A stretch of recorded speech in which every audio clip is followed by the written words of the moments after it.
pues en las salas de cine en algunas ya están y en otras pronto llegará El beso de Dios. El beso de Dios, bueno, no es una película como la entendemos habitualmente, es un documental. Es un documental y además es la ópera prima de su director, ¿m? Pietro Ditano, que precisamente es a quien tengo al otro lado de la pantalla del ordenador. Pietro, muy buenas. ¿Qué tal? Buenos días. Un millón de gracias, Chenchi, por abrir aquí el espacio para compartir un poco e intercambiar ideas. Pues también gracias a ti, bueno, y gracias a todos los que estáis detrás del beso de Dios, ¿no?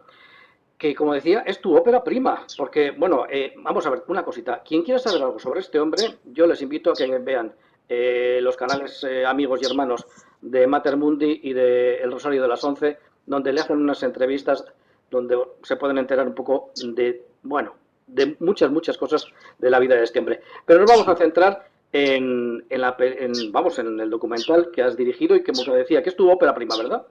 Sí, sí, sí, hombre, Juan, que incluso que para mí es una suerte brutal con 34 años ya poder haber estrenado una película en cines como director y como productor, pues aunque ha sido muy duro el camino y ha habido mucha cruz y años de que se había hundido todo, la verdad que me siento un privilegiado absoluto. Y doy gracias a Dios y a toda la gente que nos apoya porque poder vivir de tu sueño pues es una cosa excepcional y me siento muy, muy afortunado por ello, la verdad. Pietro, además te estrenas con una apuesta muy fuerte.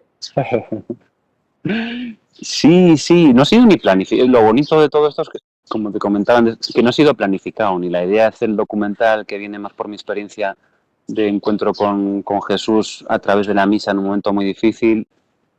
Tampoco la forma del documental estaba prevista. De hecho, es una misa por orden cronológico para quien vaya a verlo y no ha sido deliberado en el sentido de no era lo que queríamos hacer nosotros. Cuando la peli se hundió en su día teníamos algo pensado tipo El Cantar de los Cantares, que era una ficción, una historia de amor, con alguna entrevista pequeñita, pero el público y la gente que estaba viniendo a ver versiones previas del montaje pedía a todo el mundo una misa por orden cronológico, porque como era el documental de la misa, con lo cual es un poco un documental bajo petición de lo que la gente esperaba encontrarse como estructura en cuanto a eso. Y luego, pues lo que comentabas también antes de lugares como Islandia, no estaba planificado, eso fue idea de, por ejemplo, de... Yo quería grabar un geyser porque el momento del Reditus, tú que conoces bien, Chenchi, la liturgia, cuando se levanta el por Cristo con él y en él, cuando leía el libro de José Pedro Manglano de la Misa al Beso de Dios ante el Santísimo, me venía la imagen de que es como lo que ha bajado del cielo, que es el Espíritu, se le devuelve al cielo, ¿no?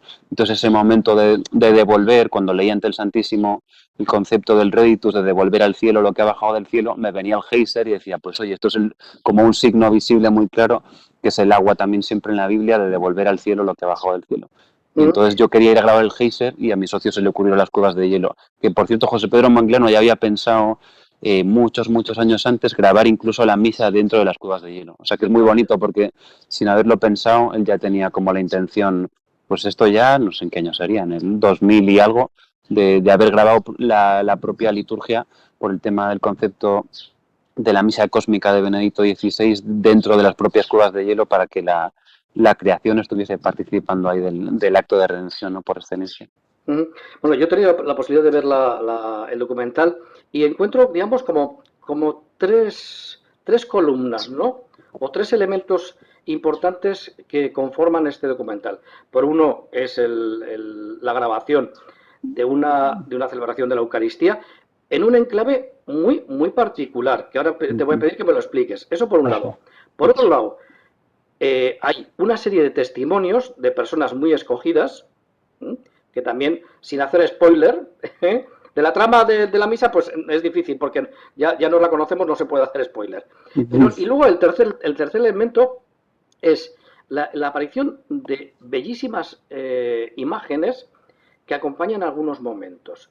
Bueno, si me puedes un poco explicar cada uno. Empezamos, si quieres, por lo que decíamos, la misa, pero la misa celebrada no en un templo cualquiera. Sí, pues ahí hay una idea muy, muy salvaje que está en la palabra de Dios de forma constante, que es lo de el templo no hecho por manos humanas, ¿no? Que cuando incluso cuando David se hace el gran propósito de hacer una casa para Dios, que aunque Dios recibe bueno, que él mismo recibe el beneplácito de parte del profeta Natán, si no me equivoco, pero lo dice, como que no eres tú quien me va a edificar la casa, ¿no? Sino que va a ser el que salga de tus lomos, refiriéndose a Jesús, él me hará una casa. Y luego también humanamente se refería a que Salomón sería quien ejecutase el templo, el primer templo grande de Jerusalén. Pero ¿qué ocurre? Que cuando Salomón lo hace, dice como habitará Dios, si el cielo y la tierra no te pueden contener, habitará Dios como en una casa hecha por manos humanas o algo así. Y está como de forma trascendental siempre la idea de templo no hecho con manos humanas. Y de hecho la Iglesia pues somos eso, un templo no hecho con manos de hombres, sino que somos un templo en Dios por el Espíritu, ¿no? Que es de lo que hablan Pedro, de lo que hablan Pablo, y somos las piedras vivientes que todo el mundo conoce. Entonces, con esa idea como de un templo, no sé si intangible, pero de esa realidad espiritual que somos la Iglesia, que no es un templo hecho con manos humanas, sino edificado en el Espíritu y unido a pues la explicación sublime que da Benedicto XVI, que la misa en verdad es cósmica. O sea, la verdadera dimensión de la liturgia no es que haya una misa cósmica, no. Como la misa está rescatando toda la creación que se vio arrastrada por el pecado de Adán, realmente la misa es cósmica. O sea, la verdadera dimensión de la misa es cósmica. Y nos parecía que la única forma de darle la dimensión real que tiene era sacarla del contexto habitual, porque a veces un poco... Bueno, yo creo que lo visual a veces nos puede limitar, ¿no? O sea, cuando vemos como algo encerrado en un espacio o en una realidad, a veces nos puede cegar e impedir ver la dimensión real de lo que está ocurriendo. Y yo sí que he visto pues muchos testimonios de jóvenes, incluso el propio obispo Munilla, que presentó la película en Alicante el otro día, hizo una valoración preciosísima de toda esa parte de la misa cósmica y de cómo disfrutaba él cuando iba con el sacerdote que fue su mentor, que falleció hace poco, de que cuando la gente celebra una misa o participa en una misa celebrada en la naturaleza, sí que he escuchado casos de gente muy tocada, a lo mejor gente de misa prácticamente diaria, que nunca habían tenido una experiencia fuerte de encuentro con Dios. Y sin embargo eran esos lugares de celebrar misas en lo alto de la montaña o en una playa o una adoración en la naturaleza donde por primera vez sentían realmente una presencia de Dios muy fuerte y que les tocaba y recordaban esa misa como la misa más especial. Lo comparto y además creo que esas Eucaristías tienen hasta banda sonora propia. Claro, sí, yo estoy aquí escuchando pájaros ahora y la verdad es que como dice, que le decía, los grandes directores de cine decían como que el mundo no necesita banda sonora, ¿no? Porque la banda sonora que ha hecho Dios que nos rodea es la banda sonora más sublime. Yo creo que ahí sí que podemos sentir de una forma especial la conexión con Dios. Y ese lugar, bueno, yo como gallego y vosotros que sois del norte ahí, que os medio sonará ese tipo de costa, aunque sea muy especial, pues que tiene algo muy, hasta lo decía un gran director de cine, Oliver Lache, que es amigo, que es muy evocador, ¿no? Que el hecho de haber elegido un espacio como la Playa de las Catedrales, que tiene una potencia evocadora que te transporta y te arrebata un poco. Y creo que la misa a veces necesitamos, decía Munilla, que hay que sobrenaturalizar lo natural y naturalizar lo sobrenatural, ¿no? Y creo que ese espacio sí que ayuda como a devolverle la dimensión sobrenatural, algo que está un poco naturalizado por lo cotidiano, que a veces celebramos en lugares que quizá no tienen la suerte de contener una belleza tan sublime y sin embargo si te vas ahí vuelves como si quitases un poco el velo de lo que está pasando y te recuerda que la misa es algo grandioso y que toda la creación está viéndose positivamente afectada a través de ello, ¿no? Luego, otro elemento que decía es el de los testimonios. Testimonios, Sí. además, muy escogidos. Sí, pues los testimonios ha sido muy providencial. Por ejemplo, Canta la Mesa y Scott Hahn eran idea de José Pedro Manglano, porque le admira mucho en los libros de ellos, él como escritor utilizaba citas también y le había tocado mucho lo que ellos habían escrito, perdón, e influido y quería que estuviesen. Luego los jóvenes también fue idea de Manglano por un tema de comunicación que ayudase, que hubiese jóvenes para contar ciertos mensajes que si estaban representados, o sea, para tener como un poco un abanico de edades faltaba como voces jóvenes y ellos dos, Fer, que se ordena dentro de poquito a Madrid, que es seminarista, y Bea son amigos míos y me parecían gente que tenía un don de comunicación muy fuerte y que dentro de que probamos a más personas para que ver como dónde podía resonar más el mensaje, pues con ellos fue un privilegio. Luego Bridge McKenna, la monjita, que precisamente la conocí ahí en País Vasco, en Loyola, cuando venía yo de tener la sanación y mi encuentro fuerte y sencillo con Jesús a través de la misa, ella dio un retiro para sacerdotes y para laicos en Loyola. Y escuchar cómo ella, bueno, su enseñanza era muy sencilla, pero muy sublime. se limitaba a decir que Jesús estaba presente.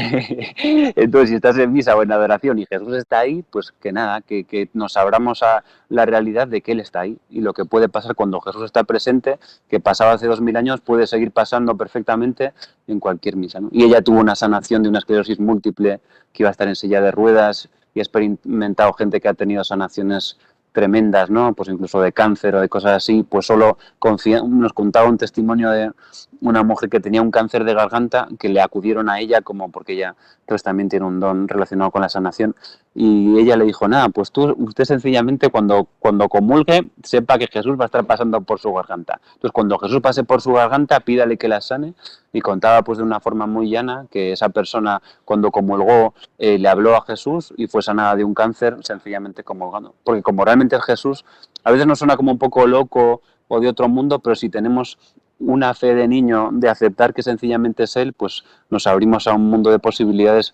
que si estamos con una mente más empobrecida por la duda y por el mundo, pues como cuando uno ya deja de creer, ¿no? Bueno, No sé. en el Evangelio se repite hasta la saciedad. Tu fe te ha curado. Sí, efectivamente. Sí, sí, es que es una experiencia. Yo digo, en mi caso fue una fe sencilla también, pero también estaba con una depresión muy fuerte y ya sin ganas de vivir, y solo creer en la frase de Jesús del que come mi carne y bebe mi sangre habita en mí, yo en el que quizá la has visto en otra traducción en el documental, me produjo una sanación brutal. O sea, ni psicóloga, ni medicación, ni nada. Solo comulgar con esa fe de que Jesús iba a venir a habitar dentro de mí, en 10 días experimenté una sanación fuertísima. Ah, Y luego, tú, sí, sí. y luego Es que tengo, perdona. el tercer elemento que decíamos es el de las imágenes de la naturaleza. ¿Cómo las has ido encajando? Es decir, ¿qué simbología han tenido para ir formando parte del documental? Sí, yo creo que es con lo que comentábamos antes, no ha sido un proceso tan racional de decidir qué elementos quiero poner ahí, o sea, para nada, sino que ha sido un proceso mucho más espiritual en el sentido de siempre pedirle al Padre el Espíritu antes de hacer cualquier cosa que tuviese que ver con la creatividad, pues bien con la escritura, con la dirección, con el montaje, y fue confiar y apostar mucho por lo que nos venía. O sea, no fue un proceso racional de decisión, aunque luego evidentemente le pones cabeza, pero sino que fue más bien dejarse, pues yo qué sé, en el arte en general, como la intuición o la inspiración, pues son elementos a los que uno acude de forma, bueno, cuando hay uso de libertad y se apoya ese uso, pues no acudes a cosas necesariamente tan de coco y tan pensadas y tan con esto quiero contar esto, sino que aunque tengan un sentido, se hace desde otro lugar un poco más vivo y un poco más experimental y más intuitivo, ¿no? Y en este caso, pues la pensando en la parte un poco más bíblica y de qué sentido tienen ciertas cosas, por ejemplo, las cataratas de Iguazú, pues en la Biblia es un hecho que el agua está presentado como símbolo del Espíritu Santo, ¿no? El texto de Isaías, que estaba en una versión antigua de como la lluvia y la nieve bajan del cielo y no vuelven allí sin haber empapado la tierra, sin haberla hecho germinar para darle pan al sembrador, etcétera, etcétera. O yo qué sé, o el agua viva, cuando Jesús está con la más samaritana, que le está diciendo quien beba de esta agua no tendrá sed jamás. O sea, hay como una constante a lo largo de toda la Biblia donde el agua se presenta como símbolo de la gracia. Creo que es una metáfora o un símbolo, si se quiere llamar así, muy sencillo, porque como el agua baja del cielo y la gracia y el espíritu bajan del cielo, es bastante sencillo como asociar lo uno y lo otro, ¿no? Y a lo largo del documental pues está el agua muy presente a través de las cataratas, como esa gracia que se derrama con una fuerza salvaje que nos limpia, ¿no? Por ejemplo, cuando Fer, el chico seminarista, está hablando en la parte inicial del momento del perdón, pues aparece una catarata de Iguazú, que la gracia de Dios es así, ¿no? Cuando nosotros nos ponemos bajo la gracia y nos sometemos, creo que más que una ducha en sí, es como si fuese una cascada de unas aguas hipercaudalosas que arrasa cualquier rastro de pecado y a través de su gracia nos limpia y nos purifica hasta dejarnos como brillantes o resplandecientes, ¿no? Que dicen algunos textos bíblicos. Entonces, el agua como símbolo de limpieza, pues está ahí. Luego otro momento muy sublime, que la gente sale muy contenta, sale un volcán en activo de Islandia, y Mary Healy, que es de la Pontificia Comisión Bíblica, que es una mujer con una profundidad y muy espiritual, una profundidad salvaje y extremadamente espiritual, hablaba de que Dios nos pasa por el crisol, ¿no? Que, por ejemplo, cuando en el ofertorio en la misa nos presentamos, pues es como los metales cuando pasan al fuego, que a veces Dios nos pasa por el fuego para sacarnos como las cosas corruptas que hay en nosotros y aquello que no es puro, pero siempre es un fuego que te purifica y que te limpia. Y la medida en que nosotros presentamos en el ofertorio durante la misa nuestro pecado, pues hay una labor de purificación o de acrisolado, que igual que los metales se les quitan las partes menos nobles para quedar en un estado más sublime, pues también un volcán me parecía el símbolo más idóneo quizá para simbolizar lo que Dios hace con nosotros cuando nos ofrecemos a nosotros mismos y nos ponemos en el altar, por ejemplo.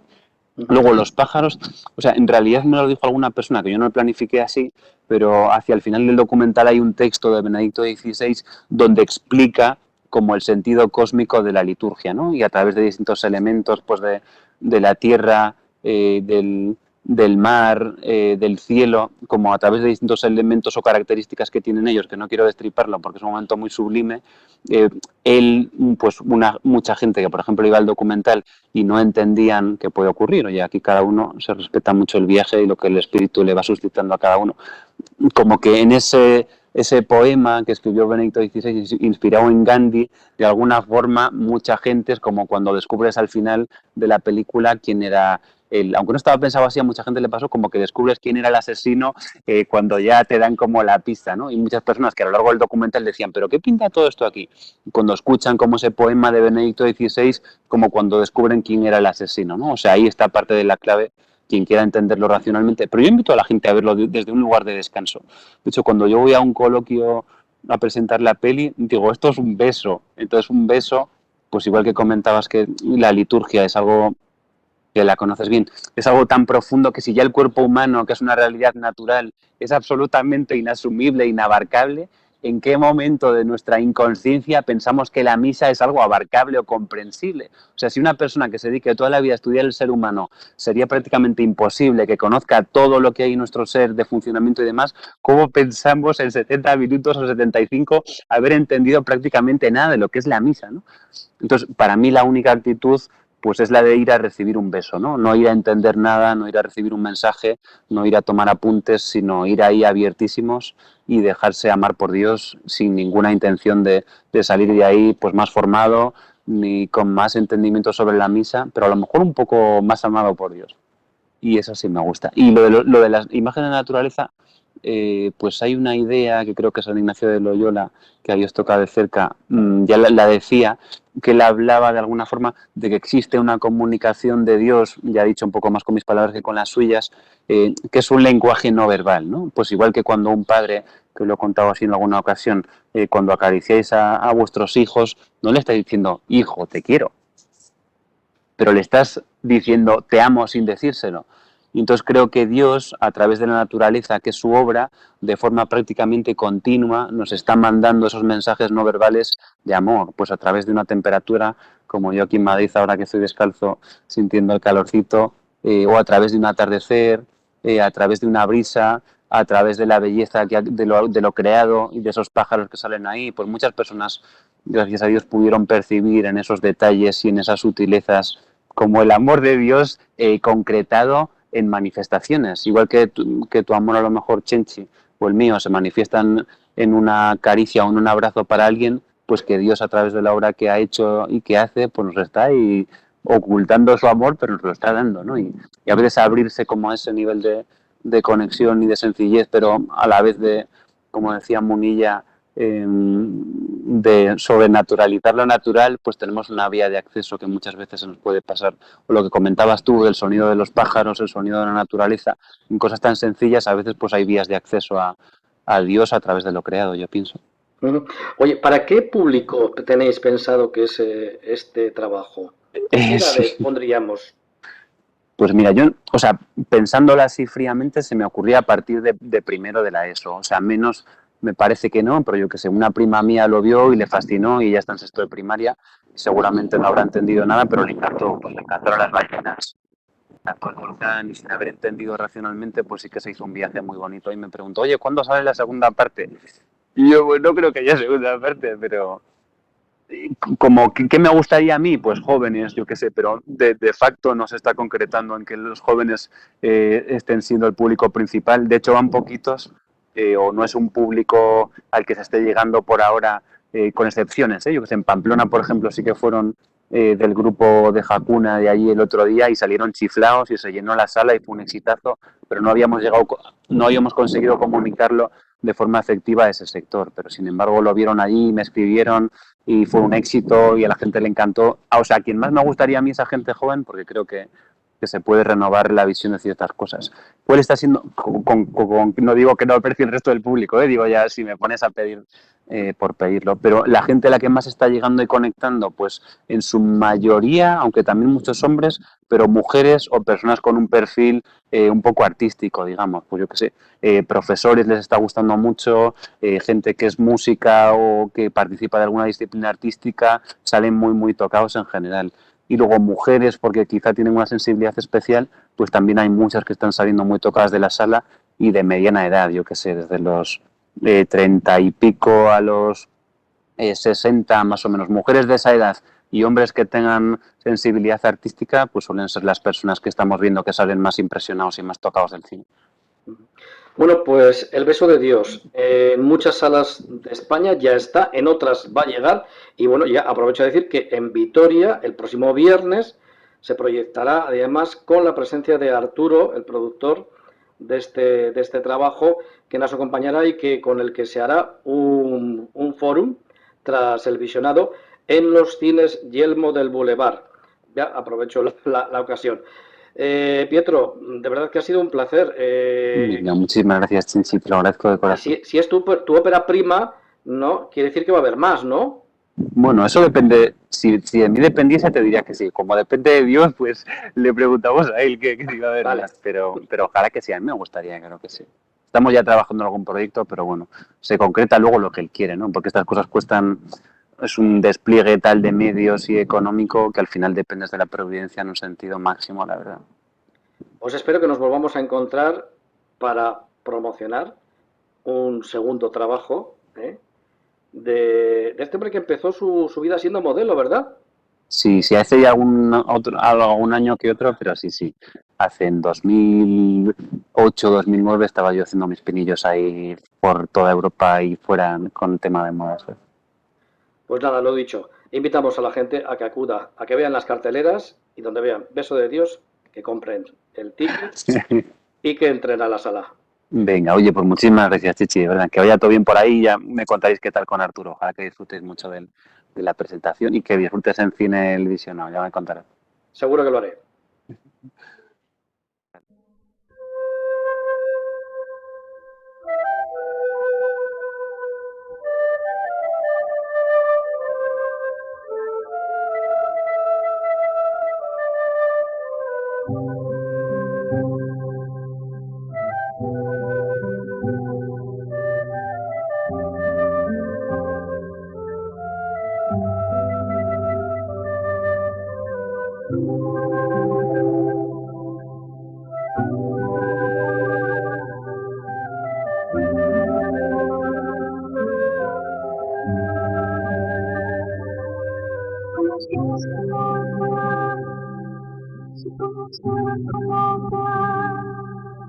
Dejarías de vivir sin amor.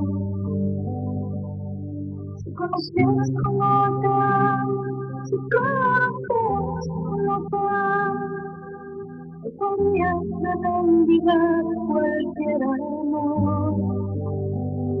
Y conocieras como te amo, como te amo. Serías más.